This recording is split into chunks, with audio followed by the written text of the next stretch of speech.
দেখো, মৌয়ের বিয়ের রিসেপশানের ইতে চলে এসেছি পরের পর্বে, দ্বিতীয় পর্বে। এখানে একটু ব্লু লেগুন খাবো, আর ওর মধ্যে একটু লেবুর রস দিয়ে দিল।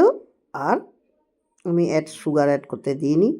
আর এই যে কী দিল এটা, এটা মনে হয়, দেখছো মনেই আসছে না, সোডা দিয়েছে। ব্যাস, আর কিচ্ছু খাইনি। এটা দেখতে ভালো লাগলো, একটুখানি এটাই খেলাম। অনেক কিছুই ছিল, এবং অনেকেই ভাত খাওয়ার পর, মানে মেন কোর্সের খাওয়ার পর খাচ্ছি, কিন্তু আমি আর কিছু খাইনি, কেন এটাইতেই অনিয়ম হয়ে গেছে। দেখেছো এত, মানে এটা হচ্ছে পকোড়া খেতে খেতে জল পড়ছে ইয়ে। হ্যাঁ, পকোড়া খেলাম, খেয়ে তারপরে এটা একটু টেস্ট করলাম, বেশ সুন্দর খেতে লাগছিল।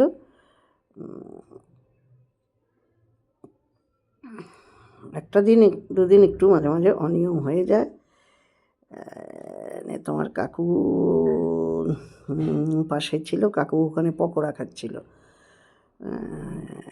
ওকে ও খাইনি ওইসব নিয়ে। তারপরে আমরা দুজনে মিলেই এখানে এসে বসলাম।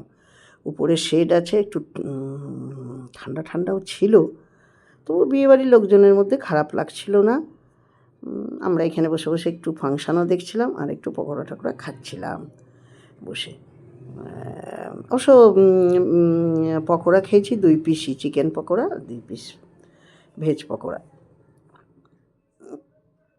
আর এখানে চারিদিকেই লোকজন দেখছি, সবাই প্রোগ্রাম দেখছে, খুব ভালো গান হচ্ছিল,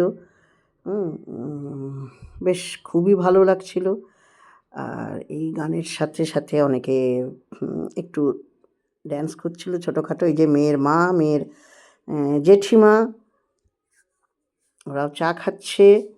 প্রচুর সব আত্মীয় স্বজন, লোক, নিমন্ত্রিত অতিথি সবাই চা খাচ্ছে, কিছু না কিছু খাচ্ছে। আর আমি চাটা খাইনি, মটকার চা আমি খাইনি। আর কেননা ওই দুধের চা, আমি এবার কি খাচ্ছি জানো, এটা খাচ্ছি, চা নয়, এটা দারুণ জিনিস খেয়েছে। এটা হচ্ছে চিকেন স্যুপ, আর এত ভালো না, মানে স্যুপটা নামেই চিকেনের পরিমাণই বেশি, আর খেতেও দারুণ। ভরভরকে চিকেন দিয়েছে, দেখো, এত চিকেন দিয়েছে, দেখেছো, ঘন করে স্যুপটা করেছে, আর স্যুপটা খেতে দারুণ হয়েছে।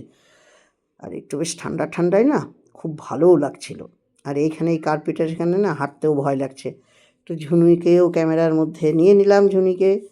ওদের খাওয়া হয়ে গেছে, ওরা চলে যাবে। আমার ছেলে এখনও আসেনি বলে আমরা যেতে পারলাম না, আমরা ছেলেকে যেতে পারলাম না। এই যে মৌয়ের মাসি,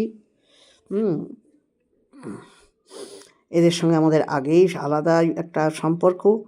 চারিদিকে গেস্টে ভরা, আমরা এখনও এই যে খাচ্ছে, এটাই দেখালাম, সবাই খাচ্ছে।